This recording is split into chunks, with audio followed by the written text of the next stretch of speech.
देखो अब आज का जो है हमारा नया चैप्टर है, चैप्टर नंबर 3 है, 4 है ना।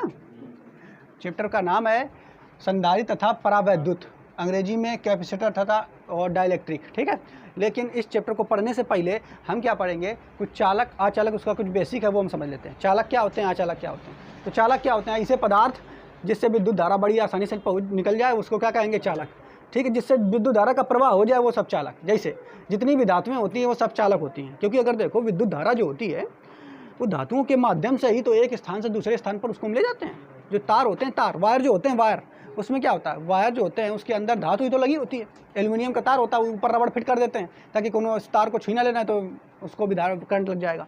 तो देखो ऐसी चीज़ें, ऐसी जितनी भी चीज़ें हैं जिसमें विद्युत धारा बह सके, विद्युत धारा का प्रवाह हो सके, वो सब चालक है। जैसे जितनी भी धातुएं हैं वो चालक। आदमी, इंसान अगर देखा जाए चालक है क्या, बिल्कुल चालक है। आप जाकर के तार को पकड़ लोगे एकदम धारा तुम्हारे शरीर में बहने लगेगी, तभी करंट मारती है। समझ रहे हो ना, आदमी का जो शरीर है वो भी चालक है। तो जितनी भी चीज़ें हैं वो ऐसी चीज़ें जिसमें विद्युत धारा का प्रवाह हो जाए वो सब क्या होती हैं, चालक। लेकिन कुछ ऐसी चीज़ें जिसमें विद्युत धारा का प्रवाह नहीं होता है वो सब क्या कहलाएंगी, अचालक। जिसमें विद्युत धारा बड़ी आसानी से ना बह सके वो सब क्या होगा, अचालक। जैसे प्लास्टिक है, तो प्लास्टिक है ये कैसा, अचालक है, इसमें विद्युत धारा नहीं बहती है। समझ पा रहे। रबर जो है, रबर ये कैसा है, अचालक, इसमें विद्युत धारा नहीं बहती है। अभी हम ये भी जानेंगे कि क्यों नहीं बहती है, चालकों में क्यों बहती है, अचालकों में क्यों नहीं बहती है, ये भी पता करेंगे। तुम्हारा प्लास्टिक हो गया, रबर हो गया, लकड़ी, तो लकड़ी जो होती है ये अचालक होती है। लेकिन कौन वाली लकड़ी, सूखी वाली लकड़ी। लकड़ी जब शुष्क अवस्था में होती है तब वो अचालक होती है। इसीलिए क्या है, जब कभी कोनो इलेक्ट्रीशियन या वायरमैन जो बिजली का काम करने वाला आता है वो रबर की चप्पल, हाथे में रबर के दस्ताने पहन करके यही काम करता है ताकि उसको करंट ना लगे। या फिर क्या कहेगा कि मान लो अगर चप्पल नहीं तो खड़ा भी होगा तो तख्ता पे खड़ा होगा, लकड़ी के तख्ता पर, ताकि उसको करंट आसानी से ना लगे, ठीक है। इसलिए ये चीज़ें से हमें पहनना होता है, मतलब चीज़ें पहन करके वो व्यक्ति जो है काम करता है। तो चालक क्या है आपको पता हो गया, चालक वे है जिसमें विद्युत धारा का प्रवाह हो सके वो चालक कहलाते हैं। जबकि अचालक या विद्युतरोधी क्या होते हैं, ऐसे पदार्थ जिसमें विद्युत धारा का प्रवाह ना हो सके वो क्या कहलाते हैं बच्चों, अचालक। क्लियर। अचालक के उदाहरण भी हमने आपको बता दिए। लेकिन यहाँ पे समझते हैं, आप समझने वाली बात यह है कि चालक जो होते हैं उसमें धारा बहती है क्यों, ऐसा क्या है इन पदार्थों में, और जबकि अचालक जो है उसमें विद्युत धारा क्यों नहीं बहती है, ऐसी क्या चीज़ है। तो देखो धारा जो है बनी कैसे, एक अच्छा 10 में आप लोगों ने पढ़ा होगा।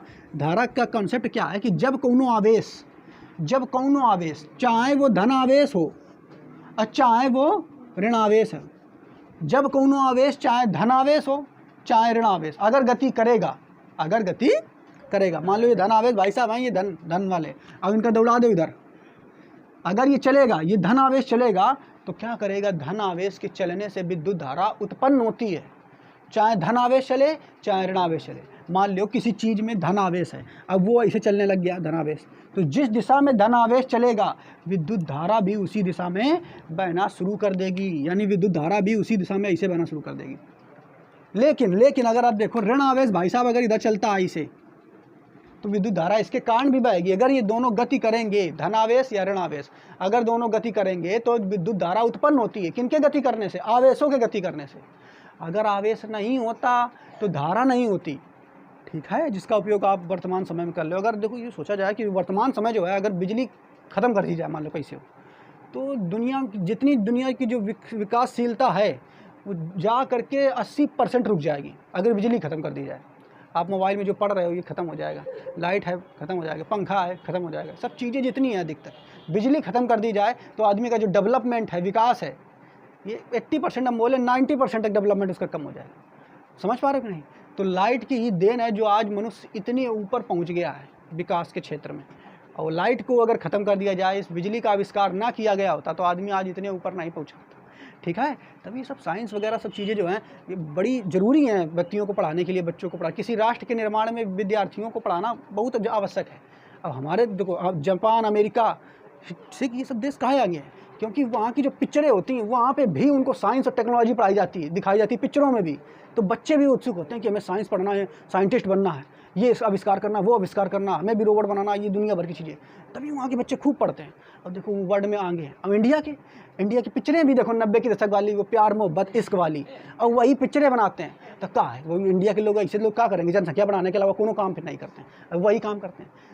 यही वाली पिक्चरें अभी भी देखो, गधों को अभी भी नहीं सो रहा है। और इंडिया में देखते हैं क्या, जब ओलंपिक मेडल होता है, ओलंपिक अभी चल रहा था, तो उस समय क्या था कि ओलंपिक के टाइम इंडिया एक गोल्ड मेडल के लिए तरस गया। एक नीरज भाई चोपड़ा जी हैं जो हैं, उन्होंने एक गोल्ड मेडल लिया। लेकिन हम अपेक्षा क्या करते हैं कि गोल्ड मेडल मिले, कैसे मिलेगा जब यहाँ पे आप जो खिलाड़ियों को, वैज्ञानिकों को, उनको कुछ प्रोत्साहन ही नहीं दे रहे हो, तो कहाँ से लाओगे हैं। एक वो लड़का है ना, गाना गा दिया अभी, जाने मेरी जाने मन, ओखा देखो इतना प्रमोट कर रहे हैं। सीएम जो है, सीएम उससे मिलने आए, बादशाह वो गायक, वो तो मान लो गायक है, वो तो करेगा ही हैं। रुपया एक कार उसको दे गई 25, हम ये नहीं कह रहे कि उसको गलत दे दिया, इतना रुपया सब दे दिया गया। तो देखो मान लो जो विद्यार्थी पढ़ने वाला भी होगा, छोटा बच्चा का है जो पढ़ने वाला होगा, जिसके माँ बाप इंजीनियर होंगे, बेटा पढ़ो इंजीनियर बन जाओगे हैं, वो पढ़ने वाला होगा, तो उसके माँ बाप अगर देखेंगे कि देखो ये तो इतना फेमस हो गया केवल गाना गा करके, तो उसके वो अगर ये सब करेगा एक्टिविटी पढ़ाई छोड़ करके, तो उसके माँ बाप भी उसको नहीं मना करेंगे कि कहीं फेमस हो गया तो इतना मिलेगा। लेकिन एक चीज़ सोचिए, अगर देश में ये सब यही सब होंगे, गाने नचैया गवैया ये सब होंगे, तो ये बताओ देश में जो है, जो मान लो अगर डॉक्टर एक नहीं होगा हैं, तो ये गवैया तुम्हारा कुछ कर लेंगे क्या? अगर तुम बीमार होगे किसके पास जाते हो? डॉक्टर के पास। और डॉक्टर ऐसे थोड़ा बन जाएगा। डॉक्टर कम से कम 10 साल की कड़ी पढ़ाई के बाद इतना सफल डॉक्टर मिलता है, तब बनता है। इंजीनियर अगर नहीं होगा तो तुम्हें चाहिए, जब तुम्हारे पास पैसा होगा, ये गवैया नचैया जितने हैं, पैसा होगा तो पैसे के बाद गाड़ी खरीदेंगे जाकर के, कार महंगी महंगी लंबरगिनी, तो कैसे बनेंगी? ये कौन बनाते हैं? इंजीनियर ही तो बनाते हैं, पढ़े लिखे लोग तो बनाते हैं। अगर ये लोग नहीं होंगे, ठीक है, तो ये कैसे देश का विकास होगा? और वर्तमान समय में हमारे देश की हालत यही हो गई है कि इंजीनियर, वैज्ञानिक, शिक्षक, ये जितने भी ये लोग हैं, इनको इतना प्रमोट नहीं किया जाता है। ये टिकटॉक आ गया, ये पबजी आ गया, इसमें जो ये कर दिए हैं, फेमस हो गया, लो भैया उनको प्रमोट कर रहे हैं। ये गलत चीज़ें हैं। ऐसी नीतियाँ जब सरकार अपनाएगी तो बच्चों पे भी असर पड़ता है। जो पढ़ने वाले हैं वो मतलब उस क्षेत्र में जाएंगे, वीडियो बनाने के लिए उत्साहित होंगे। वो जो अपना समय उस साइंस को ना पढ़ करके अपना समय काम लगाएंगे वीडियो बनाने का। वीडियो बना लो, आप पता फेमस हो जाना हूँ, वो के नाम बादशाह किलोमीटर के नाम है, पता नहीं कौन है। ऐसा रानू मंडल बीच में आई थी, पता नहीं बंडल बना के चली गए। अब यो आओ है गदा नहीं, तो हमें तो समझ में नहीं आवती। यूँ बचपन का प्यार, ये दुनिया भर का ज्ञान है, फालतू की चीज़ें ये, समझ रहे हो कि नहीं? ये सब देश को बर्बाद करने का एकमात्र तरीका है और कुछ नहीं। आप समझ सकते हो कि अगर देश में पढ़े लिखे लोग नहीं होंगे तो देश का कुछ नहीं हो सकता है। हम फिर ना अमेरिका की बराबरी कर सकते हैं, ना जापान की। हम लोग नीचे रहेंगे और नीचे ही रहेंगे, ठीक है।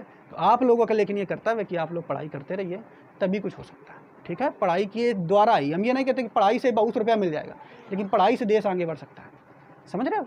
ठीक, चलो अच्छा, कोई बात नहीं। हम यहाँ पे देखते हैं, देख रहे हैं क्या बच्चों? क्या देख रहे हैं बच्चों? हमने आपको बताया कि कोई भी अगर कोई भी आवेश चलेगा, ठीक है, ये तो सब बातें होती रहती है। कोई भी आवेश अगर चलेगा बच्चों, चाहे धन आवेश चले चाहे ऋण आवेश चले, जिस दिशा में धन आवेश चलता है उसी दिशा में विद्युत धारा बहती है। ऋण आवेश जिस दिशा में चलता है, विद्युत धारा उसके विपरीत दिशा में बहती है। अब लेकिन हम ये समझें कि जो धन आवेश है, ये जैसे ये देखिए, आप पहले समझो। अब जैसे हम आपको ये बताएं कि चालक जो है, चालक में विद्युत धारा क्यों बहती है, तो दिमाग में तुम्हारे तुरंत क्लिक करेगा कि विद्युत धारा तभी बहती है जब या तो धनावेश चले या तो ऋणावेश चले। एक हम मतलब पक्का है कि जो तुम्हारे चालक हैं उनके अंदर या तो धनावेश चल रहा होगा या तो ऋणावेश चल रहा होगा, तभी तो विद्युत धारा बह रही है कि नहीं। और जबकि जो अचालक पदार्थ हैं, इसके अंदर ना तो धनावेश चल रहा होगा और ना ऋणावेश चल रहा होगा, तभी इसमें विद्युत धारा नहीं बहती है, ठीक है। तो हम दोनों का कॉन्सेप्ट आपको बताते हैं। देखो, जो चालक पदार्थ होते हैं, समझिए यहाँ पर आप लोग जानते हो कि कोई भी पदार्थ जो होता है छोटे छोटे कणों से मिलकर के बने होता है। उन छोटे कणों को हम क्या कहते हैं? परमाणु। क्या कहते हैं? ये कक्षा 9 में पढ़ाया गया, केमिस्ट्री में 10 में भी और फर्स्ट ईयर में भी पढ़ाया गया है। तो छोटे छोटे कणों को क्या कहते हैं बच्चों? हम परमाणु। ध्यान से समझते रहना आप लोग, ठीक। ये मान लेते हैं हम, एक ले लेते हैं, ये आयरन, लोहा है, ठीक है बच्चों। क्या है ये? आयरन। और ये लोहे के परमाणु है बच्चों। क्या है ये? लोहे के परमाणु, ठीक है। ये इतने बड़े नहीं होते हैं, समझाने के लिए आपको बता रहे हैं, ठीक। अब यहाँ पे समझिए, अब जो परमाणु होता है, परमाणु के अंदर क्या होते हैं? सभी को पता है परमाणु के अंदर एक क्या होता है? इलेक्ट्रॉन होते हैं, प्रोटॉन होते हैं, न्यूट्रॉन होते हैं। बताया क्या कि नहीं? परमाणु के अंदर इलेक्ट्रॉन, प्रोटॉन, न्यूट्रॉन। तो जैसे ये परमाणु है, ये भाई साहब बड़ा सा इसको बना लेते हैं, ये परमाणु है। तो परमाणु के अंदर एक होगा नाभिक। कौन होगा? नाभिक। नाभिक के चारों तरफ ऐसे कक्षाएं होंगी। क्या होंगी? कक्षाएं। केमिस्ट्री में सब पढ़ाया जाता है। तो अब देखो, इन कक्षाओं में कौन घूमते हैं, चक्कर कौन लगाते हैं? इलेक्ट्रॉन। इन कक्षाओं में कौन घूमते हैं? इलेक्ट्रॉन। इन कक्षाओं में इलेक्ट्रॉन चक्कर लगाते रहते हैं ऐसे ऐसे ऐसे ऐसे, जबकि ये जो बीच में है जिसको हम नाभिक कहते हैं, इसमें प्रोटॉन रहता है और न्यूट्रॉन रहता है। तो आप लोग केमिस्ट्री में तो ये पढ़े ही हो बच्चों कि प्रोटॉन के ऊपर धन होता है और इलेक्ट्रॉन जो होता है इसके ऊपर माइनस आवेश होता है कि नहीं? बात समझ पाए? प्रोटॉन के ऊपर कौन आवेश होता है? धन आवेश। इलेक्ट्रॉन के ऊपर कौन आवेश होता है? ऋण आवेश। लेकिन एक देखो, अब ये जो एक तुम्हें हमें परमाणु बताएं, इसे किसी भी पदार्थ में बहुत सारे परमाणु होते हैं। तो अब ये देख रहे हो अगर आप बच्चों, ये वाला देख रहे हो, तो इसमें क्या है, इसमें अगर देखोगे तो ये जो तुम्हारा है परमाणु, इस परमाणु के पास इलेक्ट्रॉन भी है, प्रोटॉन भी है, लेकिन लेकिन लेकिन ये सब बंधे हैं। बंधे का मतलब समझ रहे हो? जैसे ये तुम्हारा ये परमाणु एक घर है और इसी घर के अंदर प्रोटॉन भी रहते हैं, न्यूट्रॉन भी रहते हैं, इलेक्ट्रॉन भी रहते हैं, तो घर के अंदर है। अब अगर ये घर के अंदर हैं तो ये चलेंगे कैसे? मान लो अगर एक ही दिशा में जब तुम्हारा आवेश चलेगा, धन आवेश चले या ऋण आवेश चले, तभी तो धारा बहेगी। बात समझ पा रहे हो नहीं? तो होता क्या है कि ये जो कोई भी धातु होती है उसके परमाणु जो होते हैं ये आपस में कंपन करते रहते हैं। कंपन करने का मतलब समझ रहे हो? कोई भी पदार्थ जो होता है उसके परमाणु आपस में कंपन करते रहते हैं, हिलते डुलते रहते हैं ऐसे। जैसे जो गैसें होती हैं उनके परमाणु बहुत दूर दूर भागते हैं, एक इधर भागेगा एक इधर। तो गैस किसी बर्तन में भरो तो वो नहीं रुकती है, कहीं इधर भागेगी इधर, जबकि पानी को भी बर्तन में भरो तो रुक जाएगा, लेकिन जरा से ढका दो तो वो फैल जाएगा।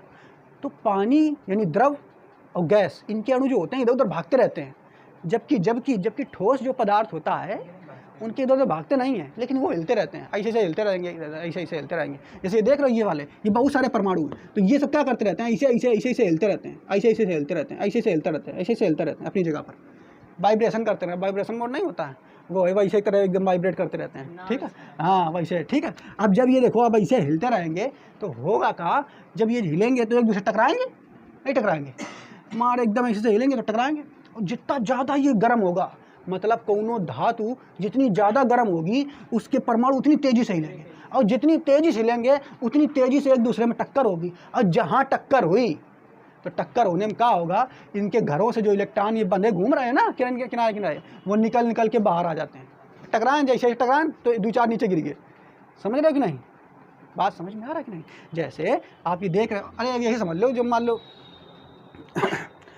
जैसे मान लो कोनो अपने इंडिया में कहा है टेम्पो वेम्पू पहले के ज़माने में, अब वो कर टेम्पो में बहुत सवारी भर लेते हैं, अब तो अंदर ये भरा था। पहले का तो टेम्पो में पहले अंदर घर लेता रहा घसीट के, अभी किनारे लटका लेता रहा, चारों तरफ का लटक लियो, चारों तरफ जितनी लटक पाए उठ लटका दो आइस।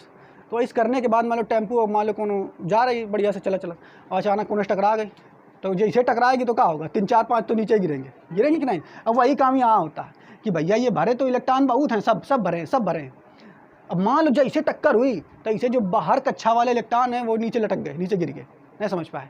वैसे काम यहाँ पे होगा। ऐसे बहुत सारी कक्षाएं हैं, तो बाहरी कक्षा में जैसे टकराएंगे तो बाहरी कक्षा के इलेक्ट्रॉन निकल करके आ जाएंगे यहाँ जैसे टकराएंगे तो बहुत सारे इलेक्ट्रॉन बाहर निकल आते हैं। बात समझ पाए?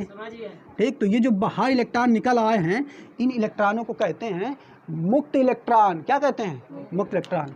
तो ये जो मुक्त इलेक्ट्रॉन है, ये इनको क्या कहते हैं बच्चों? मुक्त इलेक्ट्रॉन। अब देखो समझो, तो धातुएं जो होती हैं, शांत हो जाओ, जो धातुएं या चालक पदार्थ होते हैं उनके अंदर क्या होते हैं? मुक्त इलेक्ट्रॉन। क्या होते हैं? मुक्त इलेक्ट्रॉन। और जैसे ही तुम क्या करोगे, बिजली के साथ इसको जोड़ोगे, तुरंत ये इलेक्ट्रॉन दौड़ने लगते हैं। और जहाँ इलेक्ट्रॉन दौड़े तो आवेश चला, क्योंकि इलेक्ट्रॉन के ऊपर कौन आवेश होता है? माइनस वाला। अरे इलेक्ट्रॉन के ऊपर माइनस आवेश होता है। जैसे इलेक्ट्रॉन ये दौड़े, ऋण आवेश दौड़ा, और ऋण आवेश दौड़ा तो धारा बही।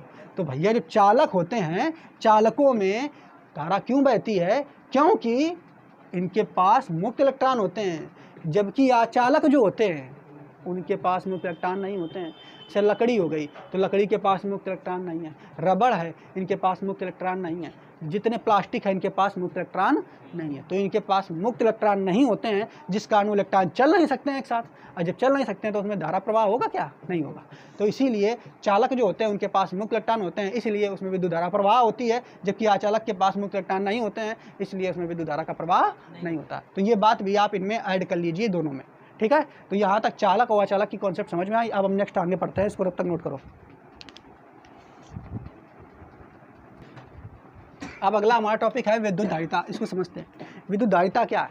तो धारिता का मतलब क्या है? धारण करने की क्षमता। धारिता क्या कहते हैं? धारण करने की क्षमता को ही हम धारिता कहते हैं। लेकिन क्या धारण करने की क्षमता? तो मान लो कोनो आदमी है, ठीक है, ठीक। अब वो है जो खाना वगैरह जो है, सब आदमी खाना खाते हैं। अब कौनो आदमी जो है 2 रोटी खाता है, कौनो आदमी 4 रोटी खाता है, कौनो आदमी 10 रोटी खाता है एक ही टाइम पर। तो सबकी धारण करने की क्षमता का, खाना धारण करने की क्षमता अलग अलग है कि नहीं। लेकिन यहाँ पे हम उदाहरण आपको रोटी वाला दे रहे हैं, लेकिन यहाँ विद्युत वाला है, विद्युत धारिता। तो विद्युत धारिता में कुछ और चीज़ धारण करने की क्षमता होगी। अरे नहीं समझ पाए। जैसे हमने क्या बताया, आदमी खाना खाता है तो वो क्या धारण करता है, खाना रोटी धारण करेगा, उसी को तो खाएगा, है ना। समझ पा रहे नहीं। लेकिन विद्युत धारिता में क्या है, उसमें धारण करने की क्षमता जो होगी किसी अन्य चीज़ की होगी जिससे विद्युत बनी है। समझ पा रहे हो कि नहीं। तो यहाँ पे देखिए, जैसे कि हमारे पास एक ये चालक है, जैसे ये हमारे पास एक चालक है, बच्चों समझना ध्यान से।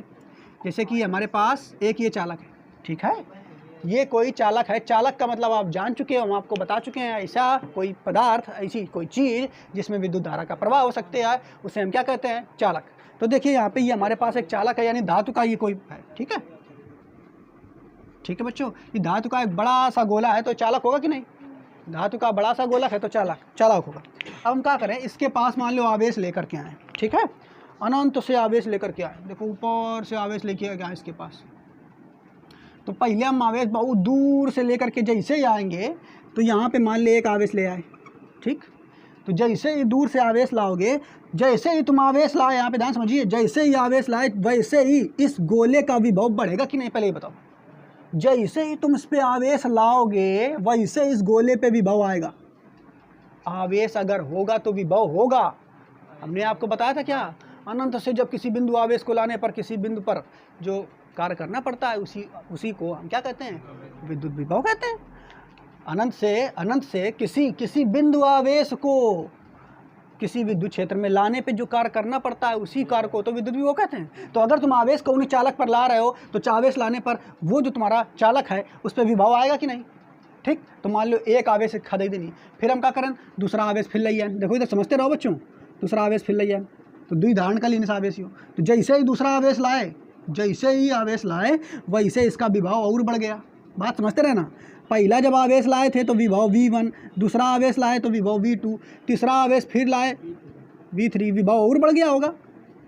बात समझ पा रहे हो नहीं। ऐसे तुम आवेश लाते चले जाओ, जितना आवेश तुम लाते चले जाओगे, जितना आवेश इस पे लाते चले जाओगे, विभव उतना ही ज़्यादा बढ़ता चला जाएगा। मेरी बात समझने का प्रयास करना। हमने क्या बताया, जैसे जैसे तुम आवेश किसी चालक पर लाते चले जाओगे वैसे वैसे उस चालक पर विभव का मान बढ़ता चला जाएगा। मेरी बात समझते रहना। देखो ये V1, V2, V3, V4, V5, ये इससे ज़्यादा, इससे ज़्यादा, और क्या बना दिया, ये इससे ज़्यादा, ये इससे ज़्यादा, ये इससे ज़्यादा, ये इससे ज़्यादा, ये। फिर से हमने क्या बताया, पहला आवेश लाए तो जैसे ही चालक पर आप पहला आवेश लाए विभव आ गया होगा कुछ ना कुछ।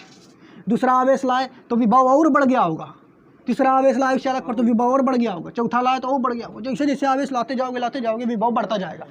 लेकिन एक स्थिति तो ऐसी आ जाएगी कि जब तुम इसको देते जाओगे आवेश इस पर बढ़ते जाओगे, एक स्थिति तो ऐसी आ जाएगी कि चालक पूरा भर जाएगा। नहीं समझ पा रहे हो कि चालक पूरा भर जाएगा, यानी चालक की एक क्षमता ही तो होगी। नहीं समझ पाए। जैसे ऐसे समझ लो, एक कोनो आदमी है, ठीक है, और ये पेटू आदमी है, खूब खाइबे वाला, और ये आदमी है। अब एक देखो, अब ये क्या करेगा, अब इसको समझिए, इसको भूख बहुत रहती है, हमेशा भूख रहती है। वो मोटू पतला आता है, बस मोटू पतलू का मोटू है ये, समझ लो है। तो अब मान लो, अब एक तुम रोटी लाओ, समोसा लाओ, है एक समोसा लाओ, एक प्लेट तो खागा, ठीक। और जैसे एक प्लेट लाया तो पहले जितनी भूख थी अब इसकी भूख कुछ कम होगी पहले की तुलना में कि नहीं। फिर दूसरी प्लेट लाए तो भूख और कम होगी, फिर तीसरी प्लेट लाए भूख और कम होगी, फिर चौथी प्लेट लाए भूख और कम होगी। लेकिन एक टाइम ऐसा आएगा कि उसका जो है लिमिट होगी कि आप भैया अब नहीं चाहिए। वैसे ही तुम यहाँ पे जैसे जैसे आवेश ला रहे हो वैसे वैसे विभव बढ़ेगा, और एक इसमें एक लिमिट होगी, और वो लिमिट जो होगी कि अब आवेश ये ग्रहण नहीं कर सकता, अब आवेश ये धारण नहीं कर सकता। जैसे अब ये मोटू जो है जब छक जाएगा तब ये समोसे के धारण नहीं कर सकता। समझ पा रहे हो कि नहीं। तो यही जो धारण करने की क्षमता है इसी को हम क्या कहते हैं, धारिता। क्या कहते हैं, धारिता। तो भैया हमने क्या बताया, यदि बिल्कुल याद रखना, देखो किसी चालक के द्वारा आवेश धारण करने की क्षमता, किसी चालक के द्वारा आवेश धारण करने की क्षमता क्या कहलाती है, विद्युत धारिता। किसी चालक के द्वारा आवेश को धारण करने की क्षमता विद्युत धारिता कहलाती है। कितना ज़्यादा से ज़्यादा आवेश धारण कर लेगा क्या कहलाएगा बच्चों, धारिता। समझ पा रहे हो कि नहीं, क्लियर। देखो अब जैसे अब मान लो आगे देखो ये और एक चीज़ बताते हैं। अब देखो यहाँ पे एक चीज़ और हमने आपको बताई है कि जैसे जैसे आप देख क्या रहे हो, यहाँ पे आप क्या देख रहे हो, ये चालक था बच्चा लोग, ये चालक था हमारा। तो चालक को जैसे जैसे आप आवेश दोगे, जैसे जैसे आप आवेश दोगे, इस चालक को जितना आवेश दोगे वैसे वैसे इस चालक का विभव बढ़ रहा है। नहीं समझ पा रहे हो? जैसे जैसे इसको आवेश तुम देते जाओ देते जाओ देते जाओ, वैसे वैसे इसका विभव बढ़ता जाएगा बढ़ता जाएगा बढ़ता जाएगा।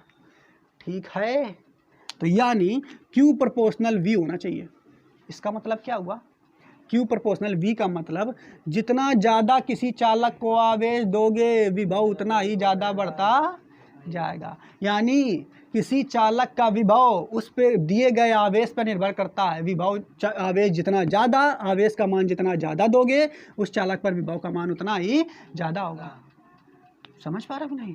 हमने क्या बताया, किसी चालक को विभव जितना ज़्यादा, किसी चालक को आवेश जितना ज़्यादा दोगे विभव उतना ही उस पर ज़्यादा होता चला जाएगा।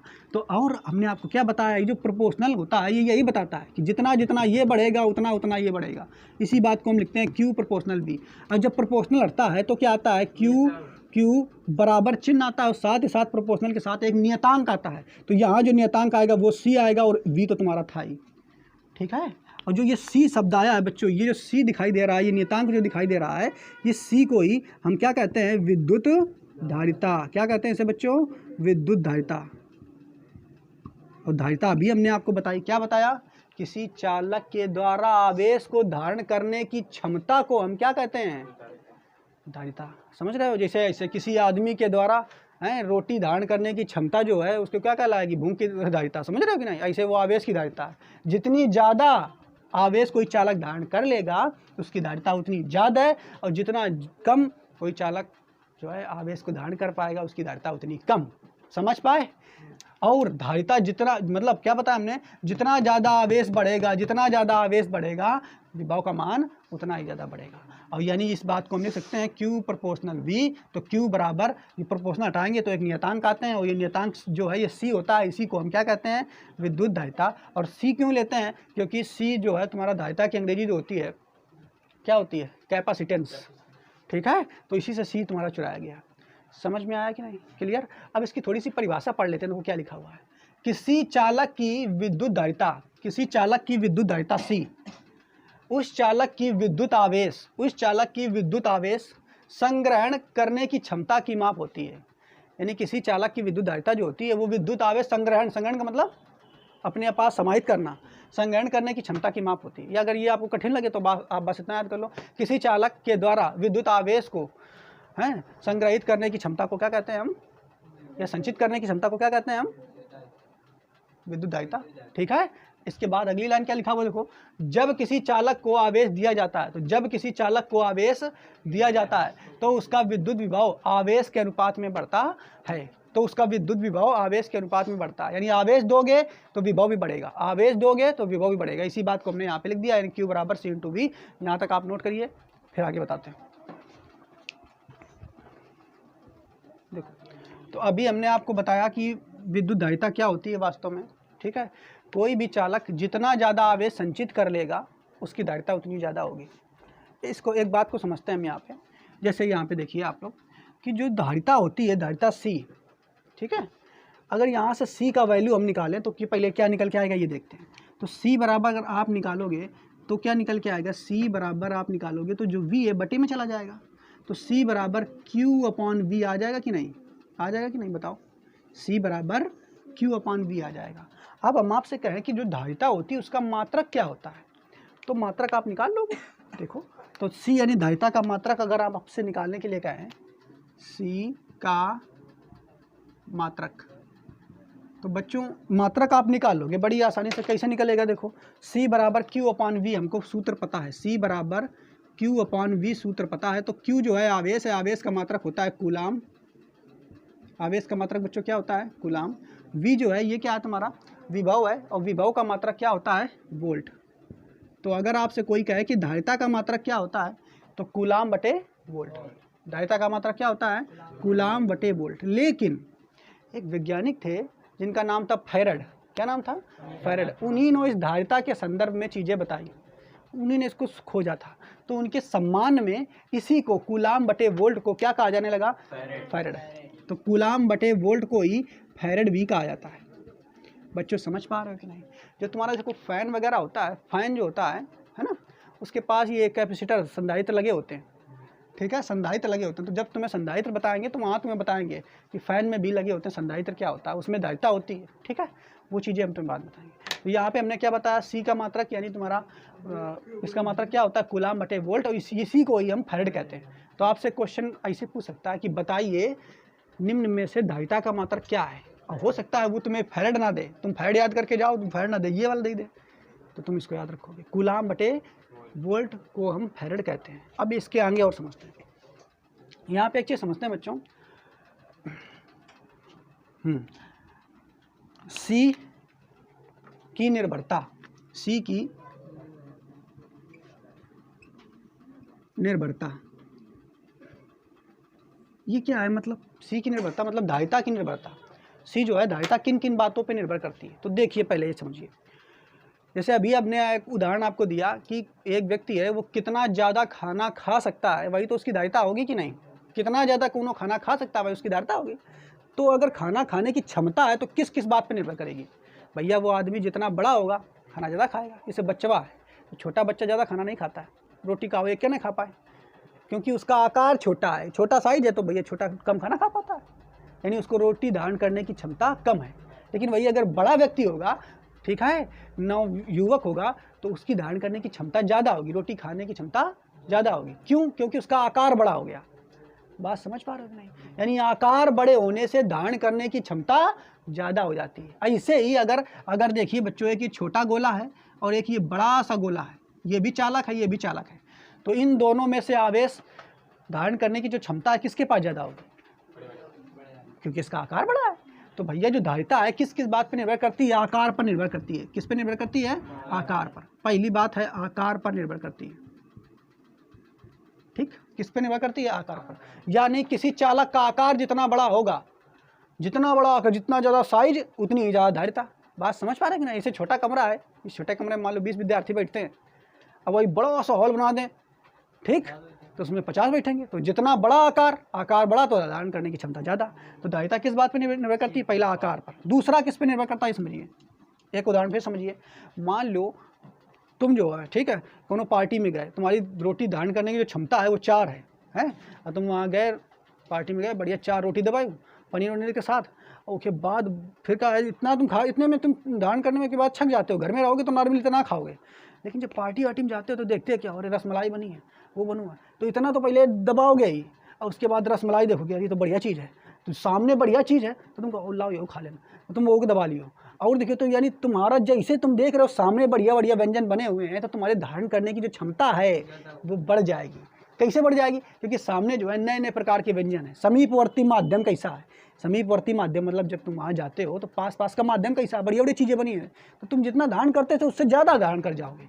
और ऐसे ही इसमें भी होता है, चालक में। देखिए समझिए यहाँ पे देखिए अगला पॉइंट है समीपवर्ती माध्यम, समीपवर्ती माध्यम, ठीक है। तो ऐसे इसमें ही होता है। जैसे तुम्हारा ये छोटा चालक है, ये भाई साहब छोटे चालक है, ठीक है, एक मिनट, ये छोटे चालक, ठीक, और इसके पास क्या है, एक हम दूसरा चालक रख दें, ठीक है। यहाँ पे समझना ध्यान से, ये छोटा चालक है, इसे समझ लेते हैं, ये छोटा चालक है। अब मान लो इसको हम धनावेश दे रहे हैं, 1 आवेश, 2 3 4 5 6 7 8 9 10 11 12, और बस ज़्यादा इसको जो धनावेश धारण करने की क्षमता है वो कितनी है? 20 कूलाम है। कितनी है? 20 कूलाम। 20 कूलाम के बाद ये छक जाता है, बहुत नहीं धारण कर पाएगा। लेकिन हमने क्या लगाया, हमने थोड़ा दिमाग लगाया, हमने कहा बस इतनी रोटी खा पाते हो, ऐसा करते हैं इसके पास बढ़िया बढ़िया चीज़ें ले आओ, रसगुल्ला ले आओ, रसमलाई ले आओ, तो ये और खा जाएगा। बात समझ पाए? आदमी कितना भी छका क्यों ना, बढ़िया बढ़िया व्यंजन खा जाएगा, वो धारण कर लेगा कि नहीं, भले ही छक गया उसमें। वैसे ही अगर ये भाई साहब इसकी धारण करने की क्षमता 20 गुलाम है, और तुम क्या करो, एक के पास दूसरा चालक ले आओ। क्या ले आओ? दूसरा चालक। लेकिन दूसरा जो चालक होना चाहिए वो कैसा होना चाहिए? माइनस वाला। कौन वाला होना चाहिए? माइनस वाला। जैसे माइनस वाला लाओगे तो भैया 10 ज़्यादा जो आवेश है इसको उदासीन करने के चक्कर में चला जाएगा। और जहाँ आधा से ज़्यादा आवेश चला जाएगा तब फिर ये जगह और खाली हो जाएगी धन वाली, और जहाँ खाली तो और तुम इसमें भर सकते हो। दोनों खाली हो जाएंगे उधर से। हाँ, खाली का मतलब ये समझ लो आवेश का प्रभाव खत्म हो जाएगा, ठीक है। हाँ, तो हमने क्या बताया, मान लो ये सब आवेश जो है इसको उदासीन करने के चक्कर में इसका प्रभाव समाप्त हो गया धनावेश का, तो इसमें और धनावेश भर सकते हो। तो भैया समीपवर्ती माध्यम का मतलब क्या है, इसके पास कौन चीज़ है, समझ रहे हो कि नहीं। अगर अकेले रख दो उदासीन जगह पर तो धारण करने की क्षमता केवल 20 कूलाम थी इलेक्ट्रॉन मतलब आवेश को, लेकिन जैसे इसके पास विपरीत आवेश वाला तुम कोई चीज़ ले आए, माध्यम ले आए, तो इसकी धारण करने की क्षमता बढ़ जाएगी। तो काय पे निर्भर करता है, आकृति मतलब सी का निर्भरता काय पे होते हैं, तो आकार पे होता है। जितना बड़ा साइज उतनी ज़्यादा उदाहरण कर लेगा, धारिता ज़्यादा होगी। और जितना समीप में माध्यम क्या, ये भी देखना पड़ेगा। माध्यम का मतलब ये समझिए कि अगर कोई चालक है उसमें आवेश धारण करने की क्षमता 20 कूलाम है और तुम उसके पास ही कोई ऐसा माध्यम ले आए कि वो माइनस वाला है, तो आवेश ज़्यादा वो धारण कर लेगा, ठीक है। समझ पाए कि नहीं। तो सी की निर्भरता इन दोनों पे भी होती है, ये भी बात आपको याद रखना है। बच्चों समझ पा रहे हो कि नहीं, क्लियर।